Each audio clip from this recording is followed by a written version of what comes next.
Thank you. So, welcome everyone on this lovely Friday morning. Very sunny, so hopefully also looking forward to the weekend.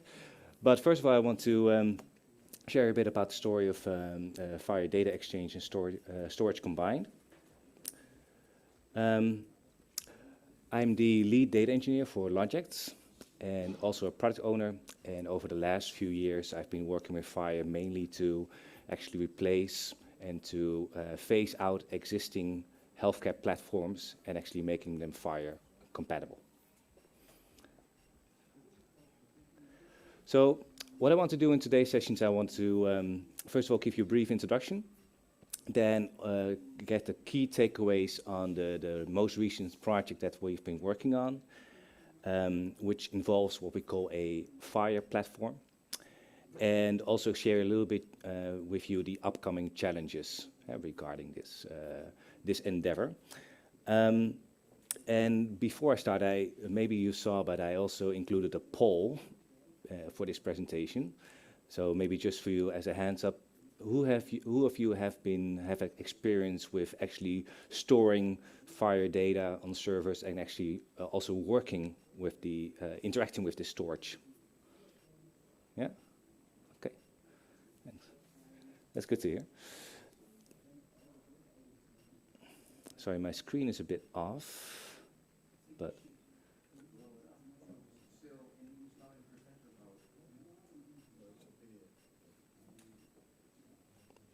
the screen sharing. Maybe if you can help, yeah. Oh, okay. Hij stond daar als PV.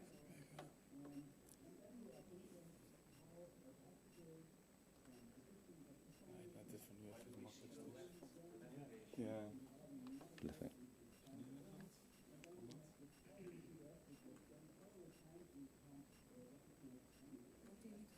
Ah, okay, cool.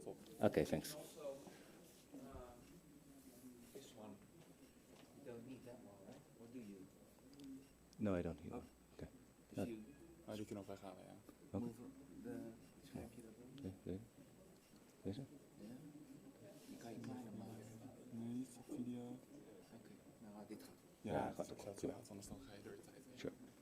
Sure.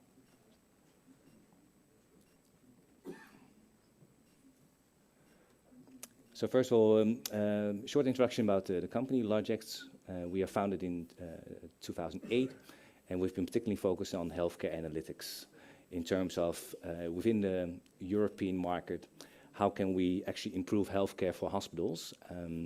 And when it comes to our business unit, clinical outcomes, we are focusing on can we design a platform that can help to, first of all, host, process, and also help to benchmark data for hospitals. So for example, hospitals can compare their own treatments with other hospitals, so they can also see how well or how poorly they are performing. In that sense, we want to also reduce the administrative burden because we have a lot of hospitals who are actually using the platform. And as you probably know within your own field, there's often the issue of interoperability, actually being able to exchange and to create a common insight for your treatments and for your indicators, for example, also when it comes to doing research and running analytics on the data in your EMR.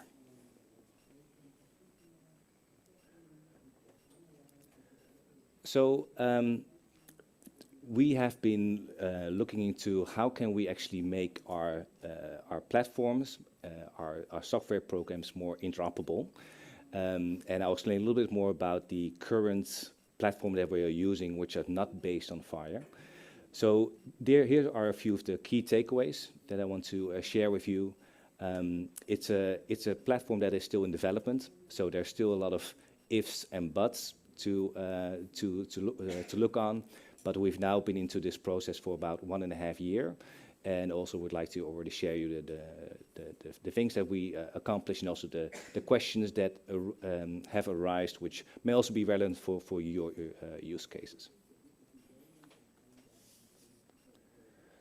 So first of all, what do I mean with the platform that we're using? It's a clinical outcomes platform, which means that, as you see here, we have on top, we have what we call a data ingestion module, which is both manual data entry, where actually end users can enter the data, the patient data for their indicators. And secondly, we have a batch import module where hospitals can send over big, large CSV files with all the patient data.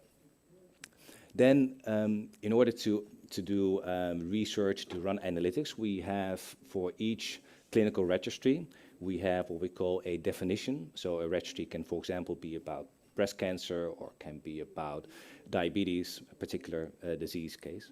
And we have these definitions which help to, first of all, validate, but also to process and analyze the data. We store the data for the hospital, and then running analytics, we actually export the data to the benchmark dashboard.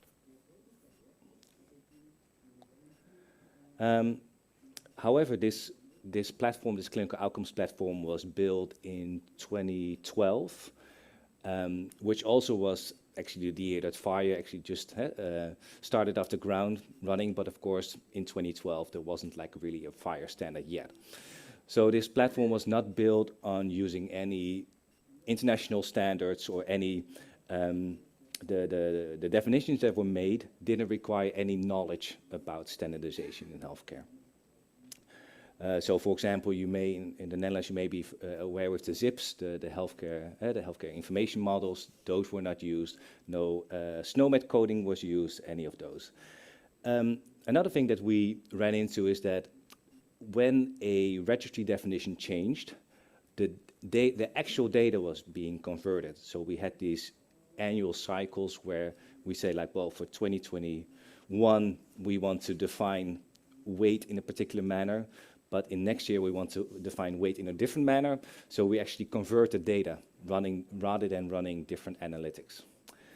Here I'll give you an example. I've been looking into all these registries, which are now more than 30 in total, and been looking to like, well, how are these registries defined, and do they have any common grounds? So, for example, you see with height, I found not only height as a defined definition, but also height value. And with one registry, if you had the value 999, it meant that the height was unknown. But if you had 4 times 9 for another registry, it meant height was unknown. So you can see all these definitions were done pretty independently of one another. So there wasn't any standardization actually that took place. For example, also data types could and units could also differ.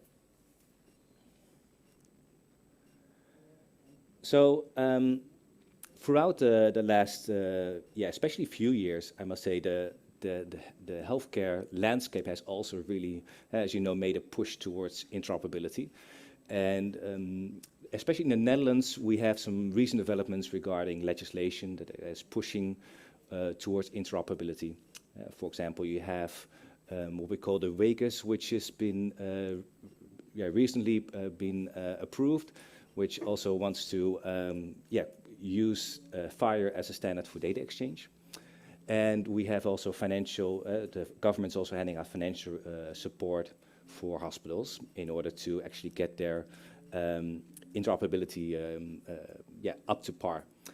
So that also actually invites for a scalable platform, an interoperable platform, where we have registries that actually are in line with the FHIR definitions, as hospitals are currently using more regularly, and also having actually being able to support a standardized data exchange within FHIR. So that is the goal for actually improving our platform. I saw we have quite limited time, so I will run through some of the lessons learned. Maybe skip over a few, but maybe to emphasize some of the things that are most important for this use case and may also be most relevant for you. One of them is, please separate your data storage from your analytics. And the reason why I'm saying that is what I alluded to. also when you work, for example, with legacy systems, if you need to implement FHIR, not from scratch, but actually doing it in a way that actually also supports a current system. If you need to change your indicators, do that actually change analytics rather than changing the actual data. You want to have a single point of truth for your data. Of course, data can evolve, can change, but then the actual data changes. For example, if your weight goes from 80 to 90, then the weight is changing. But if you want to say, I want to analyze weight using, for example, pounds rather than kilograms, don't actually change the data itself. Another thing that we looked into was separation of concerns. I don't know how familiar you are with what we call separation of concerns and monolithic architectures. I see in the field a lot of legacy platforms that are monolithic, and particularly if you want to build a platform that is interoperable and that is also facilitates data exchange, please consider, I don't say use, but please consider actually not using a monolith, but using a separation of concerns architecture, so that you're not fully dependent if you change one piece of the platform, that everything can basically collapse. Here is an example of a metadata service, a microservice that we built actually to obtain those registry definitions. Another thing is that you can, with a legacy system and phasing out, you can do it incrementally, or you can do it with a big bang. In our case, we decided to do it incrementally, also because when you are, depending on your involvement in the work that you do regarding FHIR, but FHIR, of course, is a very important technical technical building blocks. But sometimes even more importantly, the implementation, as Graham alluded to this morning, but also the end user and how you want to actually take along the end user to this FHIR journey, which a lot of end users have never heard of. You have to think about the ramifications and the consequences of moving to FHIR when you replace a legacy platform. Often it has its pros, but also comes with some compromises. So please take that into account. And last, you have to, as I just showed you regarding all these different definitions, also think of actually the standardization of data in combination with the increasing interoperability. Both have to come together. You cannot have interoperability without standardization, basically. I see you have 1 minute left, so I will skip the upcoming challenges, and I would like to also leave some room for questions. This is not a very technical presentation. If you have any other questions regarding technical implementation or otherwise, please feel free to reach out. You can always have a cup of coffee here later today, or you can contact me via the Woofa app or by email here. So thank you very much, and be happy to answer any of your questions. Thank you very much. I did not see any questions on the Woofa. Are there any questions in the room? No question. Ah. Oh, one question for this gentleman. Yeah. My question is, I want you to go back to the slide that you skipped over. Sure, sure. Upcoming challenges. Yeah. What are those upcoming challenges? Yeah, to briefly emphasize, what we are currently looking at is also something that was actually mentioned quite a lot during the workshops that took place this week. A lot of workshops, a lot of technologies currently can tabularize data, object-based data from FHIR to tabular data, but uses it mainly to query, to read data.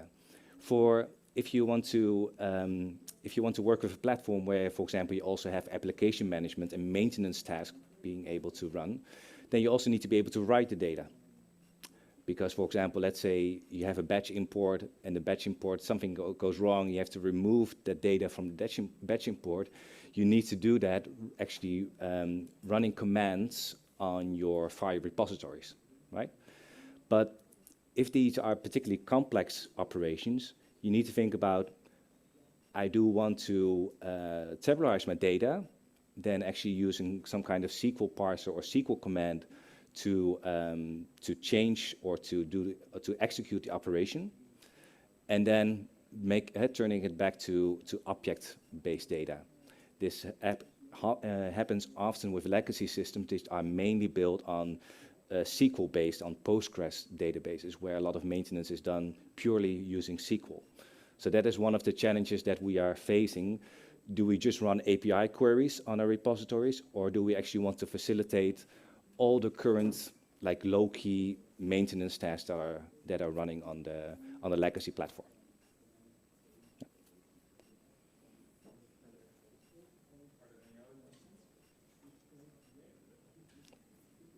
Okay, thank you so much.